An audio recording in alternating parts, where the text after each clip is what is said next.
আসসালামু আলাইকুম এভরিওয়ান, আশা করছি সকলে ভালো আছেন। আমাদের আজকের রেসিপি আলু সমোসা, যেটা বানাতে মাত্র 5 থেকে 10 মিনিট সময় লাগবে।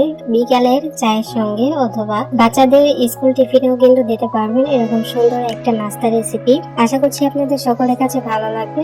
ভালো লাগলে অবশ্যই আমাকে একটু সাপোর্ট করে আমার সাথেই থাকবেন। তো আলু সমোসা কিভাবে আমি তৈরি করব চলুন দেখে আসি।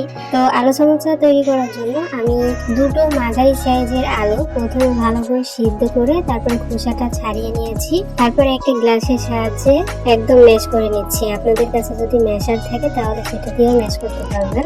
আর অবশ্যই আলুটা একটু গরম থাকা অবস্থায় কিন্তু ম্যাশ করবেন, তাহলে খুব সুন্দর ভাবে আলুটা ভেঙে যাবে বা একদম ম্যাশ হয়ে যাবে। আলুটা যখন আমার খুব সুন্দর করে ম্যাশ করা হয়ে গেছে তখন এখানে দিয়ে দিচ্ছি কিছু পেঁয়াজ কুচি, দিয়ে দিচ্ছি কিছু কাঁচা মরিচ কুচি, দিয়ে দিচ্ছি 1 চামচ কালো গোলমরিচের গুঁড়া, দিয়ে দিচ্ছি 1 চামচ চিলি ফ্লেক্স, দিয়ে দিচ্ছি স্বাদ মতো লবণ, আর দিয়ে দিচ্ছি 1 চামচ আটা অথবা কর্নফ্লাওয়ার আপনারা এখানে ব্যবহার করতে পারবেন। আর মরিচের পরিমাণটা আপনারা কে কতটুকু খাবেন সেই অনুযায়ী দিবেন। আমি 3 ধরনের মরিচ ব্যবহার করেছি। 1 হলো কাঁচা মরিচ, 2 গোলমরিচের গুঁড়া, আর 3 হচ্ছে চিলি ফ্লেক্স। তো 3টাতেই কিন্তু পর্যাপ্ত পরিমাণে ঝাল। তো আপনারা অবশ্যই কম বেশি করে এখানে মরিচের পরিমাণটা দিতে পারবেন। এখন খুব সুন্দর করে সমস্ত উপকরণ হাত দিয়ে মেখে নিতে হবে, খুব সুন্দর করে মেখে নিতে হবে। হাত দিয়ে যখন মাখা হয়ে যাবে তখন আমি একদম সমানভাবে আটার ডোয়ের মতো লেচি করে নিচ্ছি। তো এক সাইজ করে নিব, যাতে এক সাইজে হয় এবং যাতে আমি নাস্তাগুলো বানাতে সুবিধা হয় তাই করে নিচ্ছি। আলুর লেচিগুলো যখন হয়ে গেছে তখন আমি হাত দিয়ে একটু লম্বাটে করে নিচ্ছি।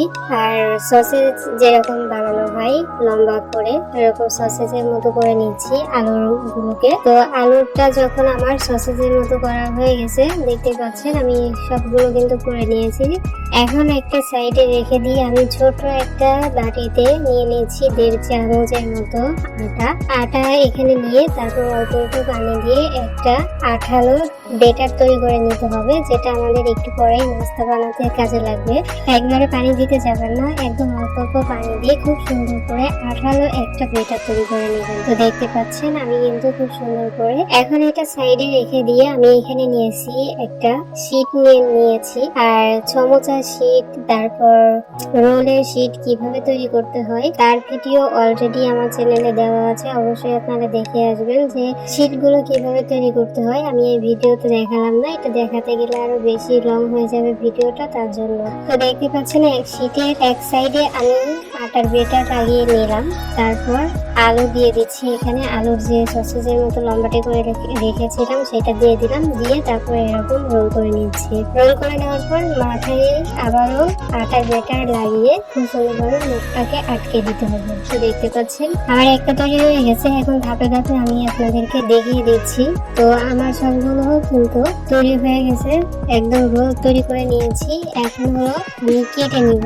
আপনারা চাইলে ছুরি দিয়ে কেটে নিতে পারেন, আমি বটির সাহায্যে কেটে নিয়েছি। আমার কাছে ধারালা কেচি ছিল না, এই জন্য আর কি আমি বটির সাহায্যে এরকম ভাবে কেটে নিয়েছি। আর কিভাবে কেটে নিয়েছি আপনারা কিন্তু দেখতে পাচ্ছেন। তো নাস্তাগুলো কিন্তু তৈরি হয়ে গেছে, এখন আমার ভাজার পালা। তো চলে এসেছি চুলায় একটা কড়াই আমি বসিয়ে দিয়ে তার মধ্যে পরিমাণ মতো সয়াবিন তেল দিয়ে দিলাম। তেলটা গরম হওয়া পর্যন্ত অপেক্ষা করতে হবে। আর তেলটা একটু ভালো মতো গরম হলে তারপরে নাস্তাগুলো দেওয়ার চেষ্টা করবেন। আর তেলটা খুব বেশি গরম আবার খুব বেশি ঠান্ডা এরকম না, যখন দেখবেন যে একটু গরম হতে শুরু করেছে, পুরোপুরি ভাবে গরম হতে শুরু করেছে, তখনই আপনারা নাস্তাগুলো দেবেন। দেখবেন যে খুব সুন্দরভাবে নাস্তাগুলো তৈরি হয়ে গেছে। আর নাস্তাগুলো দেওয়ার পর আপনারা খুব বেশি নাড়াচাড়া করবেন না, নাড়াচাড়া না করে রেখে দিবেন। তেলের মধ্যে হতে থাকবে নিজের ইচ্ছা মতো।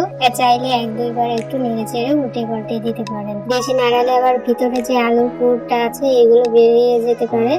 আমার ফার্স্ট ধাপে আর কি তেলের মধ্যে আলুর যে পেঁয়াজ ছিল আর আলুর ভিতরে দিয়েছিলাম, ওগুলো একটু বেরিয়ে এসেছে। তাও সমস্যা নাই, পরের নাস্তাগুলো কিন্তু খুব সুন্দর হয়েছে, খুব ভালো হয়েছে। তো দেখতে পাচ্ছেন আমি একদম ক্রিস্পি করে ভেজে তুলেছি। এক ধাপ হয়ে গেলে আমি আস্তে আস্তে বাকিগুলো ভেজে নেব। বাকি নাস্তাগুলো যখন ভাজা হয়ে গেছে তখন আমি আপনাদেরকে শেয়ার করে দেখাচ্ছি।